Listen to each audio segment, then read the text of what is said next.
Have you ever felt like an outsider? Like you don't quite belong? Imagine visiting a town where that feeling isn't just in your head, but a creeping, chilling reality. Today, we're journeying into the fog-shrouded, decaying streets of Innsmouth, one of H.P. Lovecraft's most terrifying creations. Get ready, because what we find there will question the very nature of humanity. Our story, The Shadow Over Innsmouth, begins with a young student on an antiquarian tour through New England. He's on a budget, and a cheap bus ticket leads him to the dilapidated seaport of Innsmouth. He's heard whispers about this place, strange, unsettling rumors that most people dismiss, but his curiosity gets the better of him. As soon as he steps off the bus, he knows something is wrong. The air hangs heavy with the smell of fish and decay. The buildings are crumbling, and the few townspeople he sees have a bizarre, unsettling look. They have bulging, unblinking eyes, flat noses, and strange, flabby skin. This is the infamous Innsmouth look. The locals are hostile and secretive, refusing to talk to outsiders. The atmosphere is thick with dread. Our narrator tries to piece together the town's history, but he's met with closed doors and suspicious glares. His only breakthrough comes from a town drunk, an old man named Zadok Allen.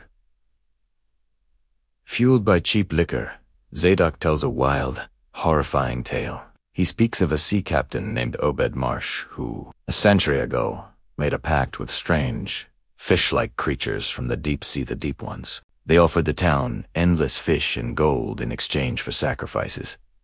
But the price was far greater than that. The deep ones began to interbreed with the townspeople, their offspring slowly transforming into creatures of the sea. They formed the esoteric order of Dagon, a cult that worships ancient, aquatic gods, Father Dagon, and Mother Hydra. The narrator dismisses Zadok's story as drunken rambling, but as night falls, the true horror begins. He's trapped in his hotel room, hearing shambling, croaking sounds outside his door. A desperate chase ensues through the darkened, labyrinthine streets of Innsmouth. He sees them hordes of grotesque, amphibious creatures, their Innsmouth look now fully realized. He barely escapes with his life, fleeing the town and vowing to report what he saw to the authorities. For a while, it seems like the nightmare is over. The government even raids Innsmouth, but the official reports are vague and inconclusive. But Lovecraft's horror is never just about external monsters. It's about the horror within. Years pass, and the narrator starts to notice subtle changes in himself. He's fascinated by water, and his own features begin to shift, mirroring the very look he found so repulsive in Innsmouth. He delves into his family history and discovers a horrifying truth. His own grandmother was from Innsmouth. He is a descendant of Captain Obed Marsh.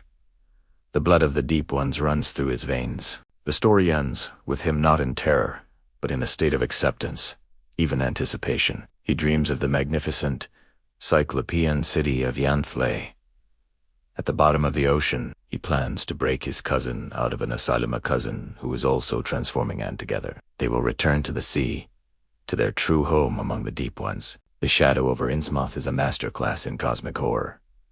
The terror isn't just about fish people. It's about the loss of identity, the fear of our own heritage, and the chilling idea that humanity is just a tiny, insignificant part of a much larger, older, and more terrifying universe. It taps into fears of degeneration, xenophobia, and the unknown that lurks in our own bloodlines. The story's final twist is what makes it so powerful. The protagonist doesn't defeat the monster, he becomes Italiano, and in that transformation, he finds not horror, but a sense of belonging. It's a chilling reminder that sometimes the greatest abyss isn't in the ocean, but within ourselves. What did you think of this descent into madness? Let me know in the comments below. And if you enjoy exploring these dark corners of fiction, make sure to like and subscribe for more deep dives into the world of horror. Thanks for watching.